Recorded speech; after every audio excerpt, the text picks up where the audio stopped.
El universo es energía y movimiento, y la materia es una forma de concentración de energía. Surgiendo de las profundidades del tiempo y del espacio, la creación dio origen al cerebro humano, un prodigio de la naturaleza, una estructura viviente capaz de coordinar pensamientos y emociones. Fuente de misterio durante el transcurso de la historia humana, el cerebro ha revelado recientemente muchos de sus secretos, pero no todos. Durante muchos años más, el cerebro continuará siendo un misterio tanto para los científicos como para los filósofos. El cerebro humano es lo que nos diferencia de los otros animales de la Tierra. Nos proporciona la capacidad de razonar y de comunicarnos entre nosotros, de aprender y de recordar. No estamos solos en la Tierra. Compartimos su superficie con miles de otras especies que viven totalmente adaptadas a su medio ambiente. Algunos viven en el agua, como los peces, que para sobrevivir han desarrollado diferentes estrategias. Los anfibios son la primera clase de tetrápodos en la historia evolutiva de la vida que lograron salir del agua para aprovechar los recursos alimenticios de la tierra firme. Para ello tuvieron que resolver el problema de la respiración del aire y la movilización sobre una superficie dura. Pero el fenómeno más interesante es indudablemente el de la metamorfosis. Los huevos son puestos para su desarrollo. En esta especie los huevos están protegidos por una cápsula de gelatina que se licúa para que el renacuajo continúe su desarrollo.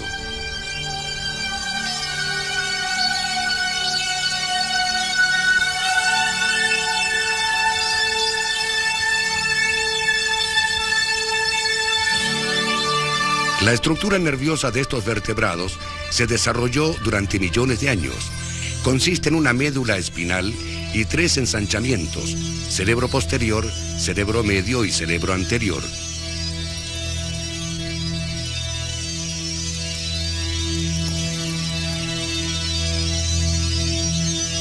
Se puede describir fácilmente el funcionamiento de la médula espinal. Aquí se reciben los estímulos del mundo exterior, como por ejemplo los producidos por un contacto. Los nervios de la piel están conectados a la médula espinal y producen impulsos que pueden desencadenar un movimiento a través de un músculo.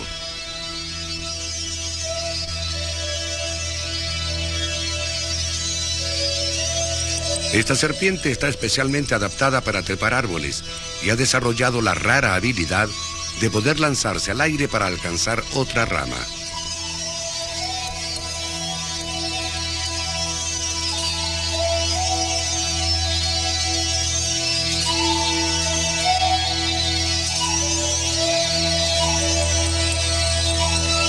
Esta especie de danza es realizada por 2 cascabeles macho ante la presencia de una hembra. Ella es el objeto de conquista para estos machos rivales. Estos reptiles impresionantes son los parientes más próximos a los extinguidos dinosaurios, con un sistema nervioso instintivo y reflejo muy diferente al de los mamíferos.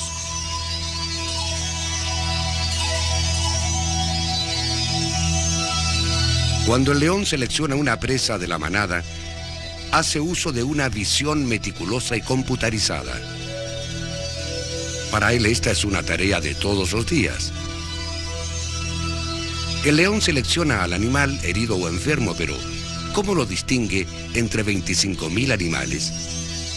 Mediante su cerebro de cazador, que le otorga una visión con un alto grado de percepción.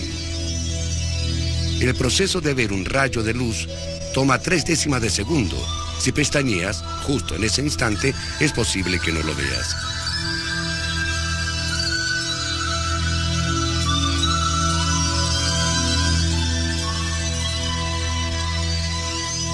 Suavemente, en el tono más claro, se observa hacia abajo la ruta de la visión. Primero podemos ver el fondo del cerebro en un tono más claro. Ahora vemos una imagen por computación de los pasos de la visión.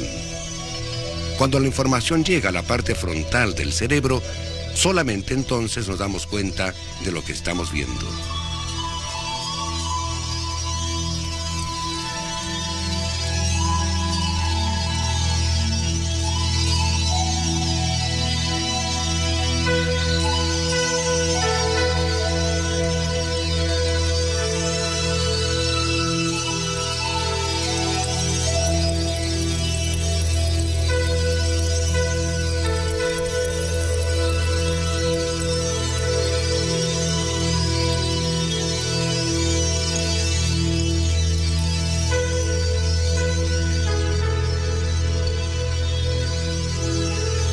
Este es uno de los mejores clavadistas del mundo.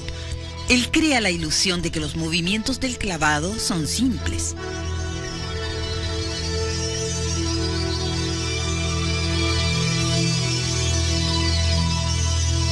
Lo más difícil de estos clavados es el revés de 1 vuelta y media con 3 giros y medio. Muy pocos clavadistas intentan estos saltos. Su gran dominio físico es más que práctica. Él nos muestra con este ejemplo cómo nuestro cuerpo está subordinado a un control interno. Para ello utilizamos los sentidos. Acción, reacción, conectando y desconectando. Todos los días el cerebro realiza un gran número de funciones neurobiológicas.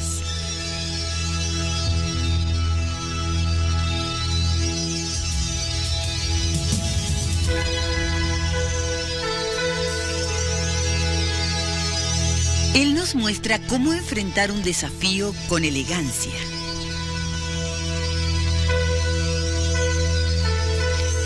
Su preparación para esta prueba comenzó en sus ojos y luego llegó a la parte posterior de su cerebro a través de las rutas internas de la visión. Así también sucede con todos nosotros. El sistema nervioso está compuesto por fibras nerviosas que conducen información a la médula espinal y al cerebro, y por otras fibras nerviosas que mandan información a las diferentes partes del cuerpo. Las células del sistema nervioso son llamadas neuronas. Cada neurona tiene un cuerpo nervioso donde está ubicado el núcleo y otras estructuras. Una neurona típica tiene además largas fibras que se extienden en diferentes direcciones desde el cuerpo de la célula. Estas fibras están protegidas por una sustancia grasa llamada mielina. Las dendritas son las fibras que transportan impulsos hacia el cuerpo de la neurona y las que transmiten los impulsos hacia otras partes que se llaman axones. Los cuerpos de la neurona sensitiva se ubican en los ganglios, que a menudo están asociados a la médula espinal. La médula espinal es un cilindro largo de tejido nervioso que se extiende a través de las vértebras.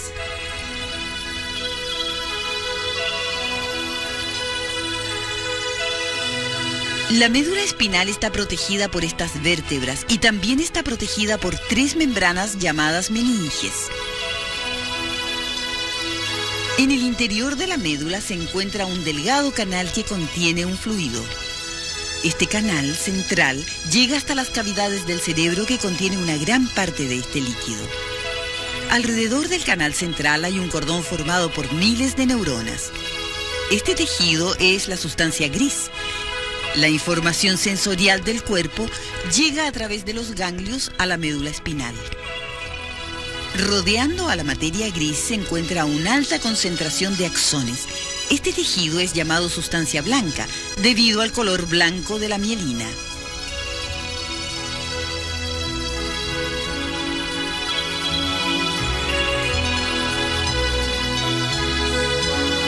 De esta forma, el cerebro está relacionado con todo el cuerpo.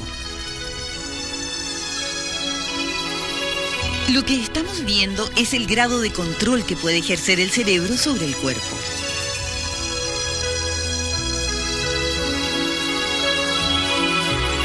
La corteza motora, el cerebelo y el ganglio basal funcionan armónicamente en este tipo de movimientos.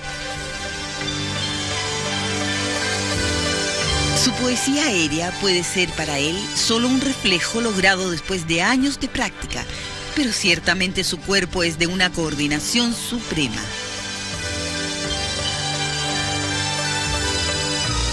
Él puede lograr milagros en el aire, pero para nosotros el hecho tan simple de ver, responder o caminar puede también despertar nuestro asombro cuando nos hacemos conscientes de nuestros actos.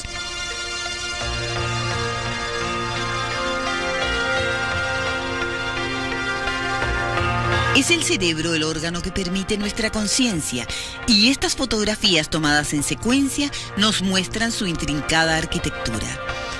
El cerebro está conectado con todo lo necesario para la supervivencia, pero está capacitado para aprender nuevas habilidades a través de sus circuitos nerviosos.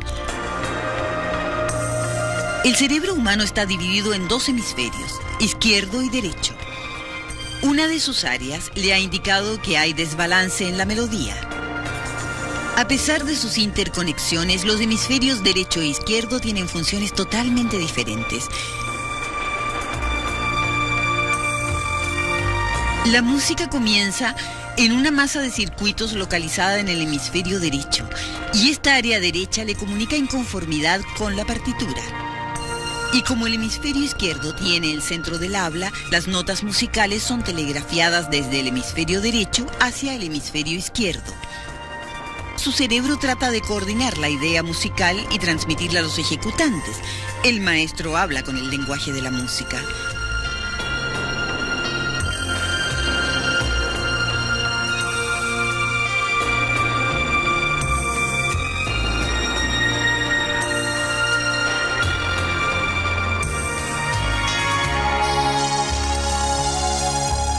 La música no es lo que él ha esperado. Su cerebro le está indicando que no es exactamente la idea musical que él planeó. Por lo tanto, el área derecha del cerebro le proporciona las correcciones pertinentes.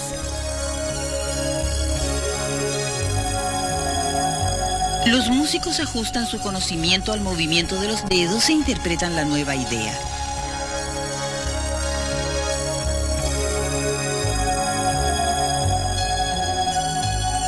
Finalmente, su hemisferio derecho ha transmitido su aceptación a la nueva ejecución orquestal y ahora el mensaje del cerebro ha sido transmitido a los ejecutantes de una manera totalmente definida.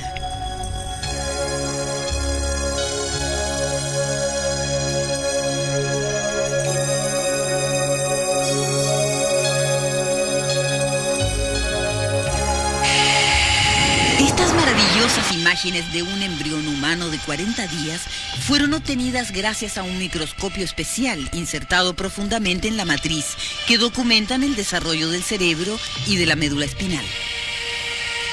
El cerebro crece astronómicamente, desarrollando nuevas células en la fabulosa cantidad de 50.000 por minuto, y las fibras nerviosas recorren la médula espinal en fibras más delgadas que un cabello.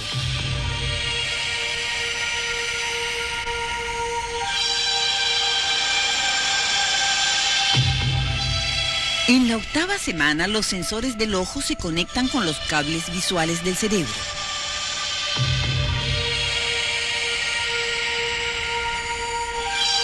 El creciente cerebro empuja el cráneo hacia afuera, comenzando a dar forma a la cabeza humana. Y por primera vez, nervios y músculos trabajan juntos. Ahora ordena a las piernas que se muevan y a los dedos que se curven. Durante 10 semanas, el mesencéfalo fetal comenzará a practicar la respiración y la deglución. El feto puede sentir ya, a través de sus dedos, su propia cara, y muy pronto las prodigiosas capas del pensamiento coronarán el mesencéfalo. Durante el primer año de vida, el cerebro duplicará su tamaño y lo triplicará preparándolo para el milagro del lenguaje. Esta niña norteamericana comienza a balbucear. Ninguna función del cerebro humano es más misteriosa y complicada como el habla. En el lado izquierdo de la pantalla vemos la forma en que al desarrollarse y al integrarse las neuronas hacen posible en 60 días la habilidad de hablar de esta pequeña.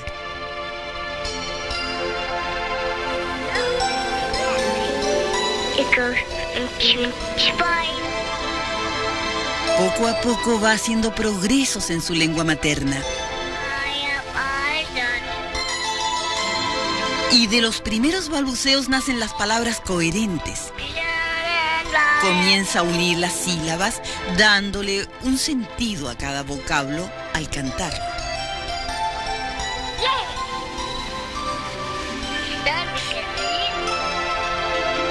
Pasa el tiempo y las palabras forman frases que son completamente comprensibles para quien las escucha. El cerebro automáticamente descubre la gramática al construir oraciones para que pueda transmitir sus emociones y sus necesidades.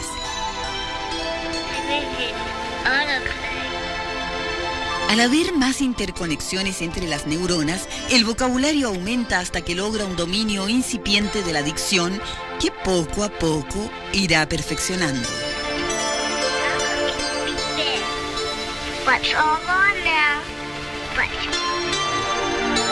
A medida que transcurre el tiempo, el lenguaje es más fluido. Paulatinamente y a base de una continua práctica, el ser humano desarrolla su increíble don de la comunicación, hasta que puede relatar lo que sucede o lo que hace.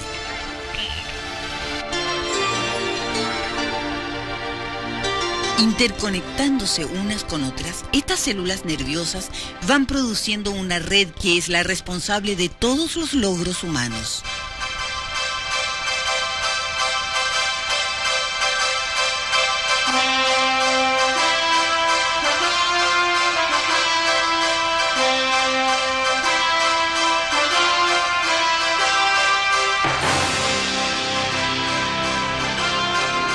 Una célula nerviosa puede ser representada por esta figura tridimensional.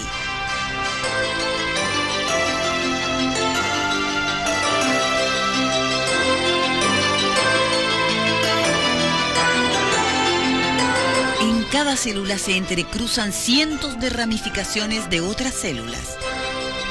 Un contacto celular. Los impulsos eléctricos que llegan por el nuevo contacto liberan sustancias químicas que alteran la permeabilidad de la membrana, y estas alteraciones son precisamente las que ponen en funcionamiento el cerebro, permitiéndole responder adaptativamente al estímulo.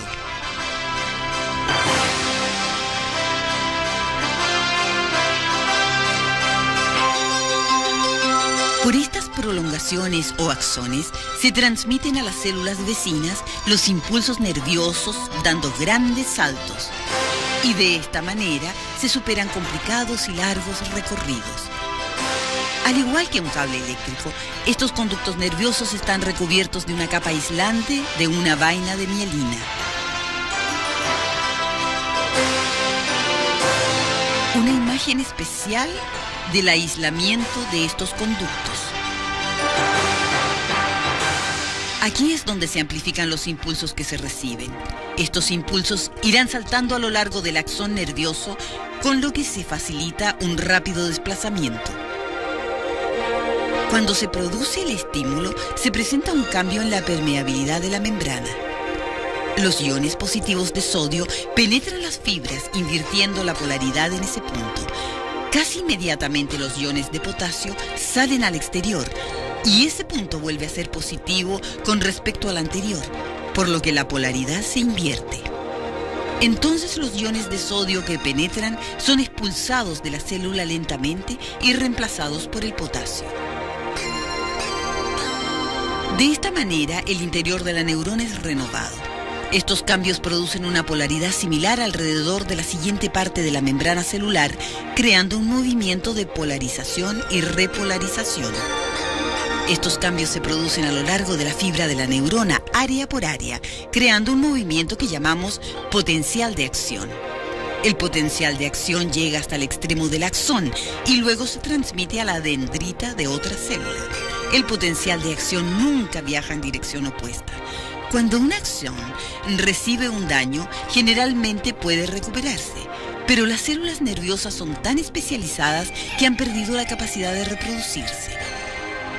La velocidad de un potencial de acción depende del grosor de la fibra nerviosa.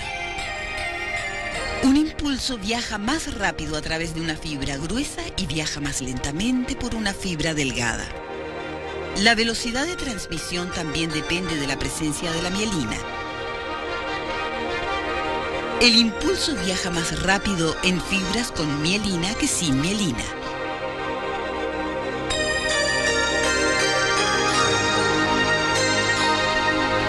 Pero el impulso utiliza un mecanismo diferente para pasar del axón de una célula a la siguiente. El impulso debe cruzar una pequeña brecha entre las células nerviosas llamadas sinapsis, Y aquí es donde se liberan sustancias químicas que estaban almacenadas en vesículas sinápticas. Estos neurotransmisores nerviosos se adhieren a receptores de la neurona y entonces un nuevo potencial de acción comienza. Luego, unas enzimas destruyen los neurotransmisores para que la neurona esté lista para ser estimulada nuevamente.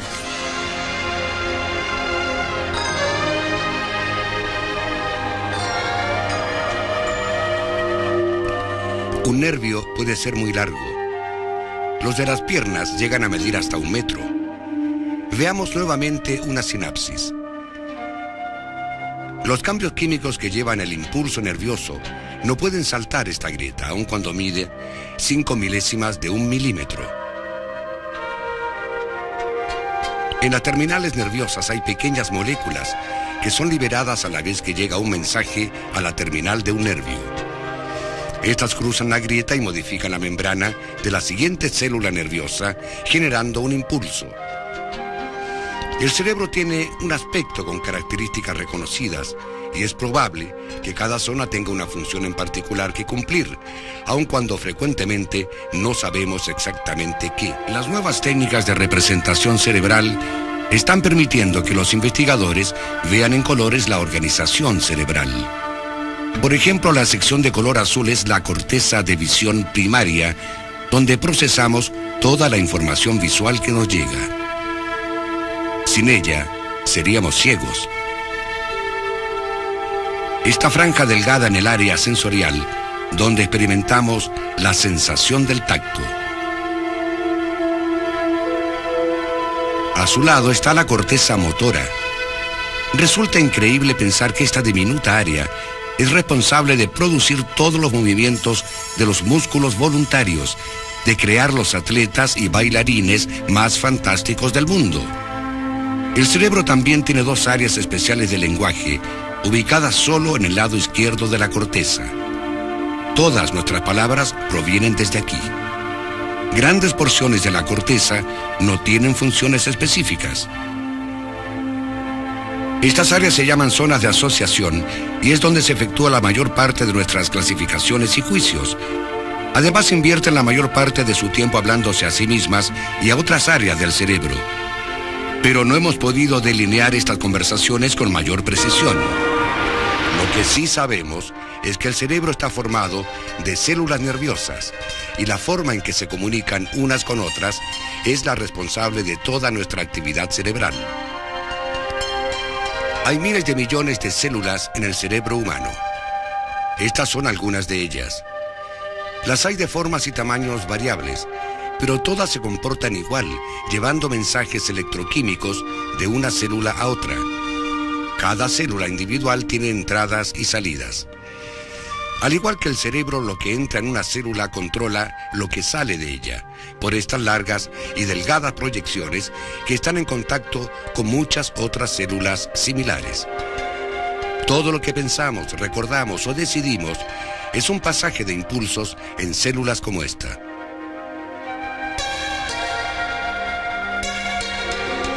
En la superficie del cerebro está la capa más importante, la corteza. La cubierta del cerebro de 3 milímetros de grosor que gobierna nuestras actividades conscientes. Para proporcionar combustible para todas las actividades, el cerebro tiene esta asombrosa red de vasos sanguíneos. Este es un modelo de las principales arterias que corren en el cerebro, llevando sangre a cada célula nerviosa. Si el flujo de sangre se detuviera por unos instantes, nuestra actividad mental puede sufrir daños irreparables. Pero no todas nuestras acciones o movimientos son controlados por el cerebro porque existen reflejos espontáneos.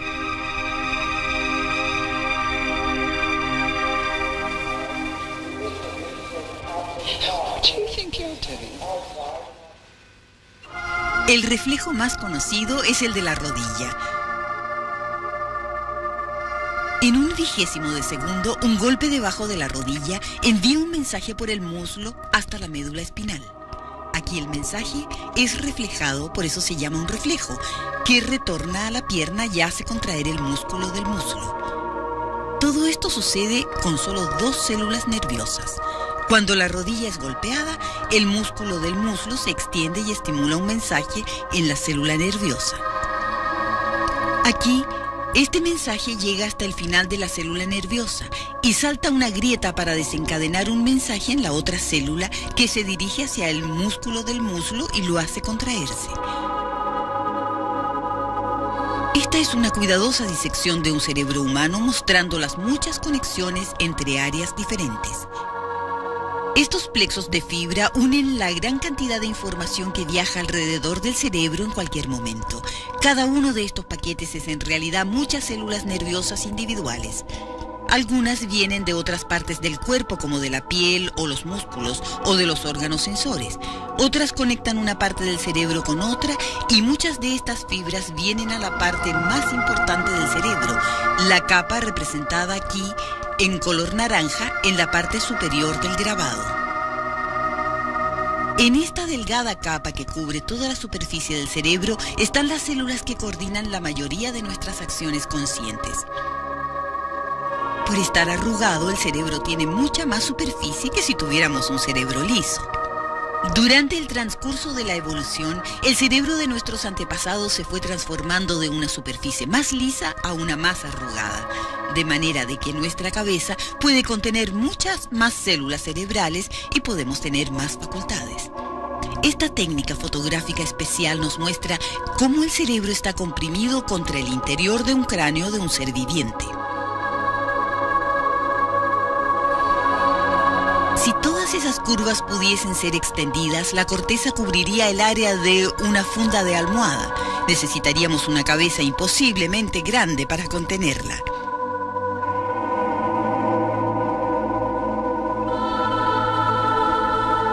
En el cerebro humano solo está expuesto 1/3 de la superficie. El resto está doblado en estos surcos. Hasta aquí llega la información de los impulsos nerviosos y llevan los mandatos para efectuar nuestras decisiones. ¿Pero qué sucede en el vínculo entre la entrada y la salida? Observemos una sola decisión.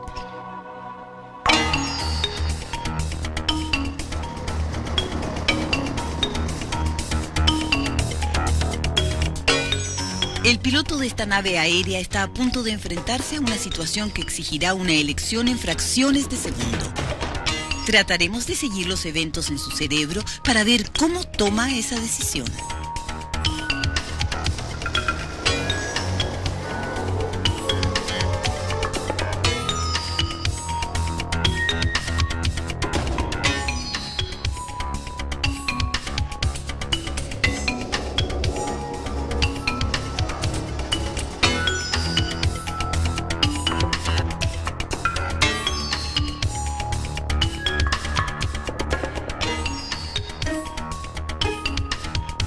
En esta situación pasan por su mente 2 posibilidades. Podría decidirse a despegar, haciendo la mayoría del trabajo con sus manos, tirando del volante hacia atrás.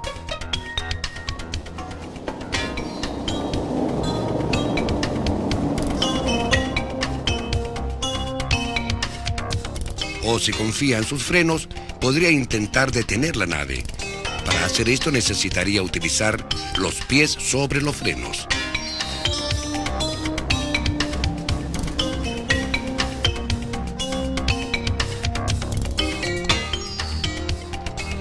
Aun cuando se trata de una elección simple con 2 alternativas, sus células nerviosas tienen que hacer mucho trabajo rápidamente. Reconocer la imagen del auto y tomar la decisión de mover sus brazos o sus pies. Hay un frenesí de actividad nerviosa. En otras palabras, tiene que pensar. El mensaje visual empieza en los ojos del piloto. Estos reciben patrones de luz, sombra y color que son canalizados a través de los nervios ópticos, un paquete de 1 millón de fibras nerviosas. Todo este cableado debajo del cerebro está diseñado para aprovechar al máximo las imágenes visuales, incluyendo la imagen del auto rojo.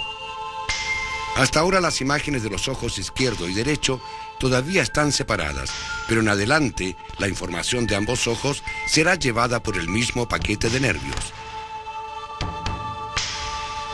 se dirige hacia atrás del cerebro, donde será formada nuevamente como la imagen del auto.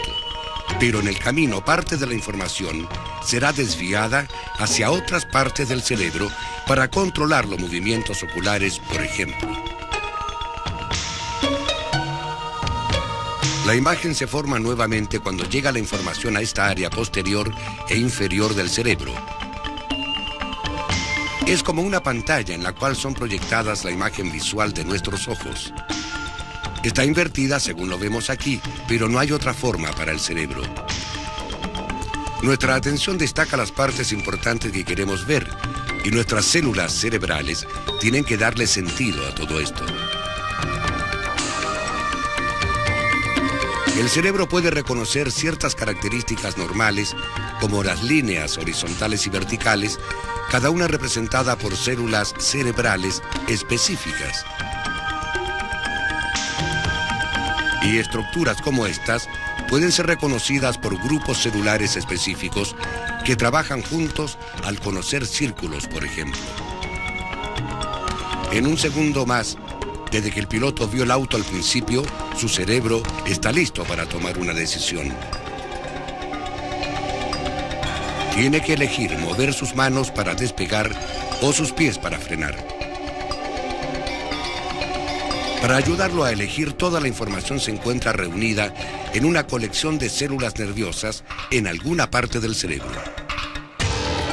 Con esta técnica especializada, podemos observar la actividad de un cerebro humano en el momento en que toma una decisión.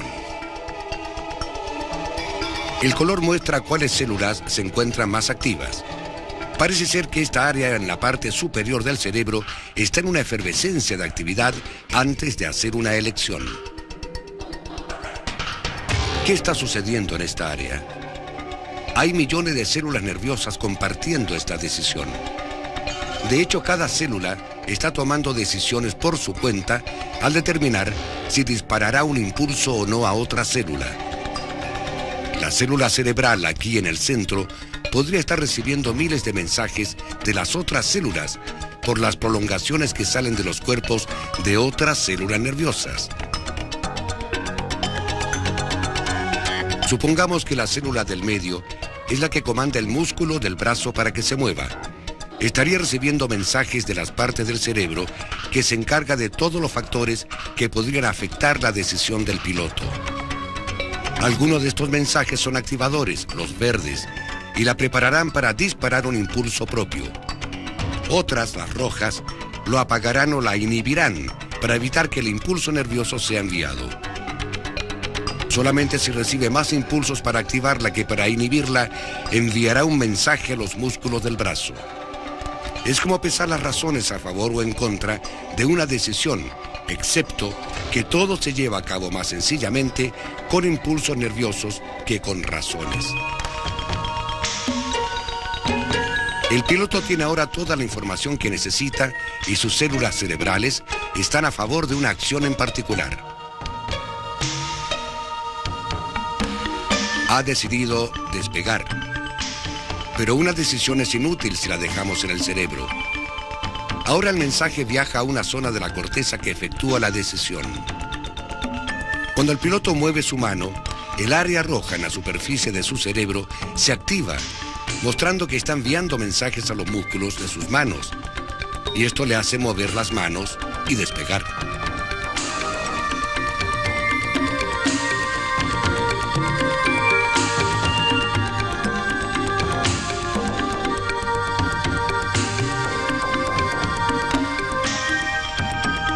La experiencia ganada por el piloto al tomar su decisión forma ahora parte de su memoria y podrá ser utilizada cuando la necesite. La cosa más obvia con respecto al cerebro es que está dividido en dos mitades, y resulta que estas dos mitades almacenan información de una manera muy específica. Hay mucho espacio de almacenamiento en el cerebro. Cuando pensamos que hay 14 billones de sitios diferentes para depositar información. Este es el número de células nerviosas que tenemos para hacer el trabajo y la información ni siquiera permanece en su sitio.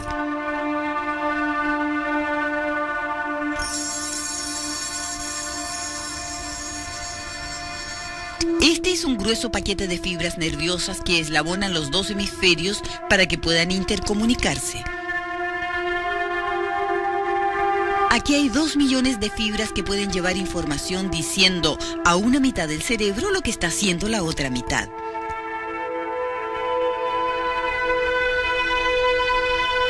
Se ha sugerido que teniendo 2 secciones, nuestro cerebro puede ayudarnos a tomar decisiones más confiables. Cuando están de acuerdo, seguimos adelante. Si no concuerdan, entonces lo pensamos de nuevo. Cada mitad del cerebro se encarga de una mitad del cuerpo, pero en una forma algo sorprendente. Podríamos esperar que la mitad derecha del cerebro se encargue de la mitad derecha del cuerpo, pero en verdad es al contrario. La mitad izquierda del cerebro controla la mitad derecha del cuerpo y viceversa. Las 2 mitades del cerebro parecieran tener una personalidad propia que se encargan de aspectos diferentes de nuestra conducta. La mitad izquierda se encarga de hablar, por ejemplo. Estas células del cerebro muestran qué células están activas cuando alguien está hablando. Es el área roja en esta vista del lado izquierdo del cerebro. Si pudiéramos observar esta área en el otro lado del cerebro, veríamos que están bastante menos activas durante el habla.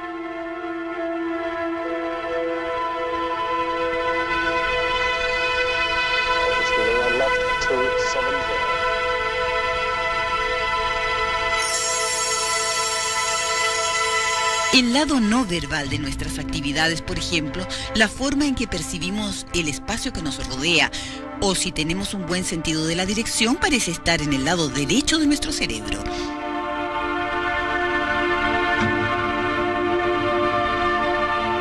Inclusive hay evidencias que sugieren que el lado derecho de nuestro cerebro tiene el aspecto más triste y deprimido de nuestra naturaleza humana, mientras que el izquierdo es nuestro lado feliz y humorístico. Si miramos este rostro, podríamos descubrir cuál lado de nuestro cerebro es mejor para juzgar las emociones. ¿Le parece un rostro feliz a usted? ¿Y qué hay de este rostro? ¿Le parece feliz o triste? La mayoría de las personas creen que este rostro luce más triste que este, y sin embargo la única diferencia entre los 2 rostros es que uno es la imagen del otro reflejada en un espejo. Si usted encuentra que este rostro es el más feliz, como el 80% de la gente que pasó una prueba, es porque está viendo el lado sonriente de su rostro con el lado derecho de su cerebro. Por lo tanto, ese lado es más sensible a las emociones. Las 2 mitades del cerebro también pueden controlar movimientos independientemente. Es la razón por la cual podemos hacer diferentes tareas con la mano derecha y con la izquierda.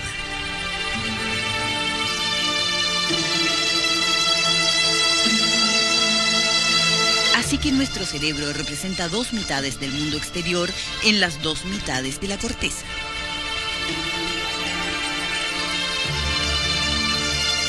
Sorprendentemente, el rostro refleja las 2 personalidades separadas del cerebro. A primera vista, las facciones de esta mujer parecen perfectamente armónicas, pero en realidad estamos viendo 2 caras en una. Un hecho que podemos demostrar separando el rostro en mitades. Si solo vemos el lado derecho del rostro, unida a la imagen del mismo lado, reflejada por un espejo, emerge una nueva personalidad, oscura, malévola y aterradora. Pero el lado izquierdo y su reflejo en el espejo presenta una identidad muy diferente, abierta, brillante, confiada.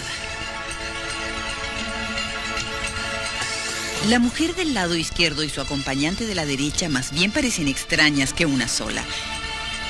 Pero ninguna de ellas es tan cautivadora como la original.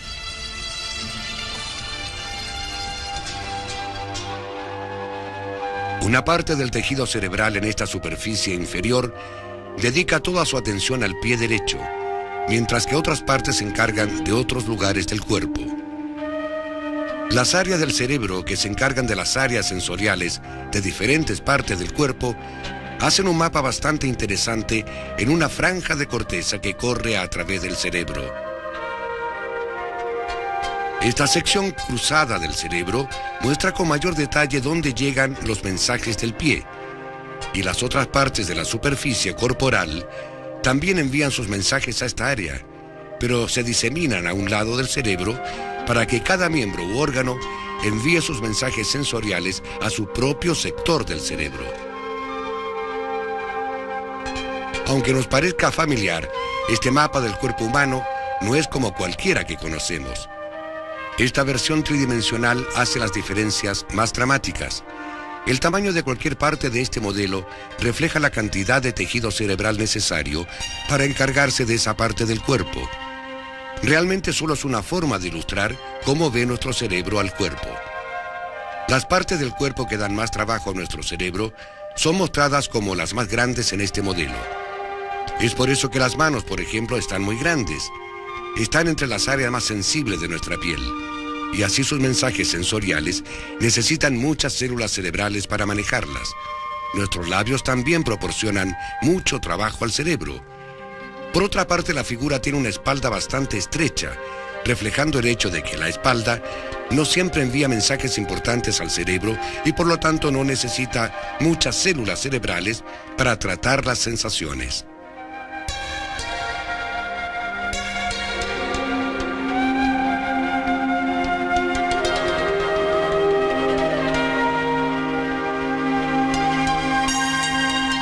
De modo que los mensajes sensoriales de todo el cuerpo llegan hasta el área de la corteza sensorial que corresponde a la franja de cerebro en el lado izquierdo de este surco.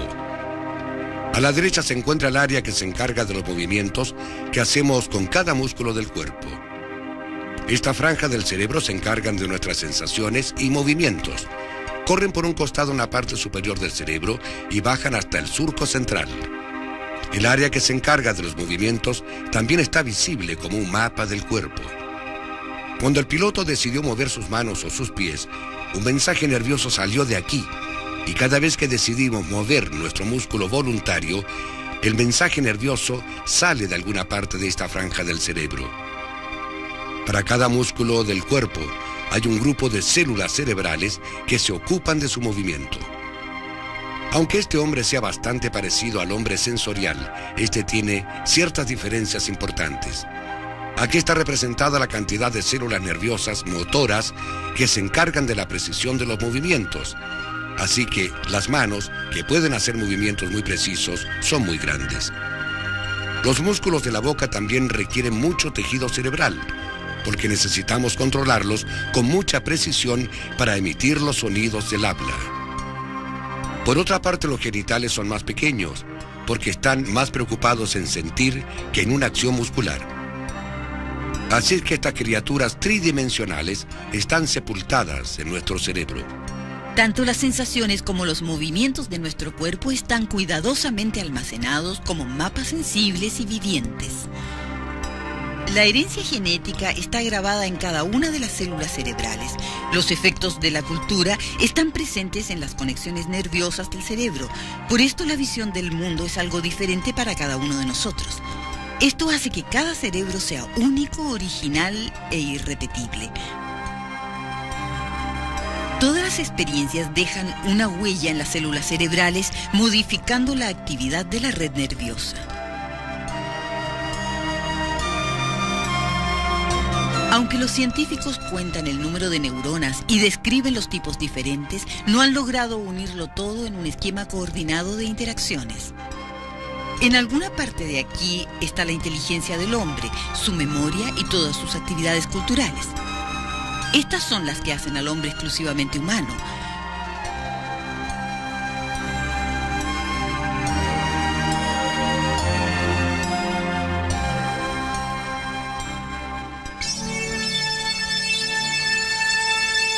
Pesando cerca de 2 kilogramos, el grisáceo y rugoso cerebro se divide en 2 hemisferios pensantes unidos por el mesencéfalo.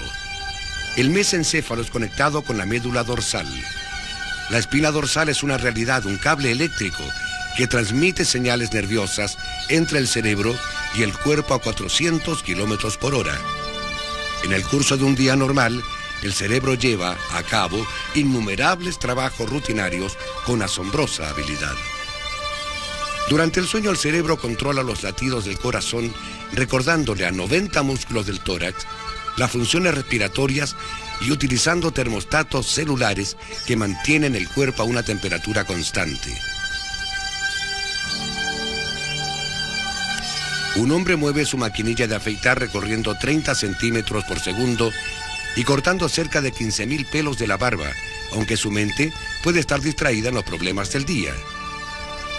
El control de los dedos es tan importante que estas dos capas pensantes reciben más atención que los otros grupos de músculos del cuerpo. Todo este delicado proceso sería prácticamente imposible sin la ayuda del cerebelo, el centro maestro del control nervioso. El café matinal hace que el cerebro envíe una serie de informaciones. En cuestión de instantes, el aroma, el sabor y la temperatura informan a las masas pensantes que ha llegado el momento de tomar la decisión de tragar. Automáticamente las conexiones vitales del mesencéfalo elevan la lengua, cierran la laringe y programan los músculos de la garganta para dirigir el café hacia la faringe. El squash hace que el mesencéfalo ajuste la respiración y el ritmo cardíaco durante el juego. El cerebelo hace que la mano lleve la raqueta hacia la pelota. Por último, las capas pensantes hacen funcionar las piernas y brazos, planean la estrategia, disfrutan de la victoria y también se duelen con la derrota. Más tarde, el reloj interno del cerebro nos recuerda que es hora de descansar y emprende el misterioso viaje de los sueños.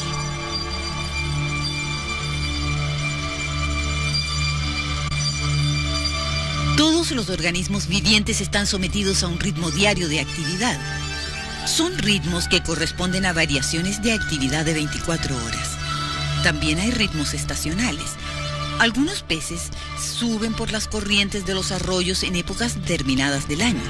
Las mariposas tienen un desarrollo condicionado al tiempo y hay aves que solamente vuelan durante el crepúsculo.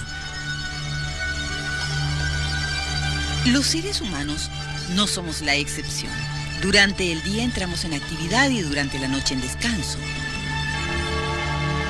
Para nosotros la luna es parte de la noche. Dormir es una actividad natural de nuestro cerebro.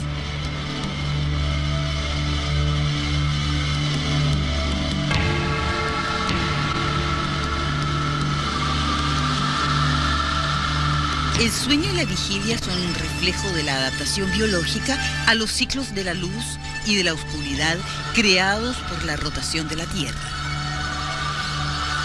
Pero existen diferentes niveles de sueño. Tradicionalmente se ha dicho que el sueño sobreviene cuando el organismo ya no puede sostener más el tiempo de permanecer despierto. El sueño consta de varias fases que se van produciendo sucesivamente. En una de ellas se produce el movimiento ocular rápido. Los ojos se están moviendo como si estuviera atento a imágenes invisibles de sus sueños. Cuando somos despertados en estos momentos, recordamos que estamos soñando. Los periodos de sueño se suceden cada 90 minutos. Vistos en una computadora, resumidos a fracciones de segundo, semejan a olas que descansan en la playa.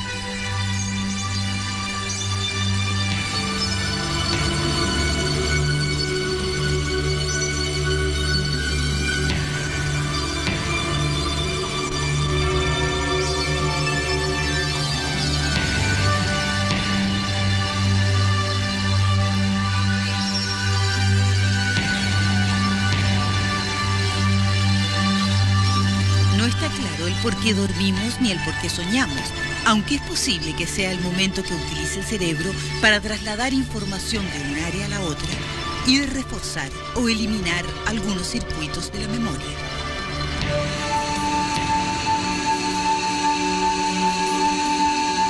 Durante los sueños se despierta la imaginación del hombre.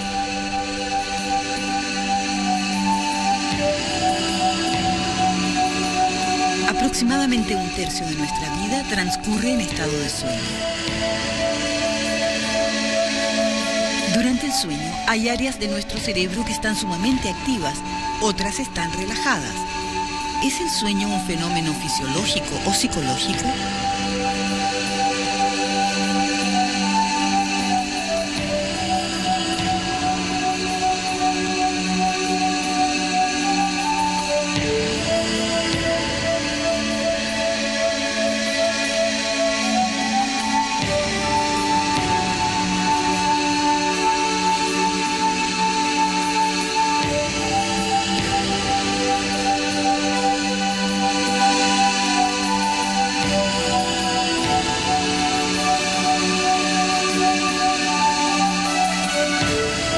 Durante el sueño, el cerebro transforma sonidos y sensaciones en imágenes mentales.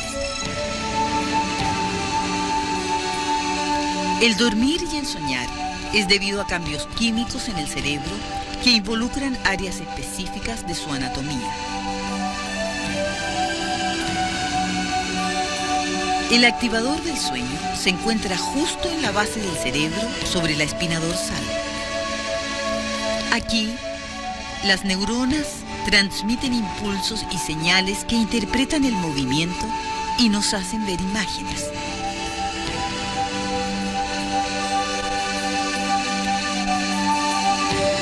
La corteza frontal actúa como narrador de historias, dándole su característica onírica.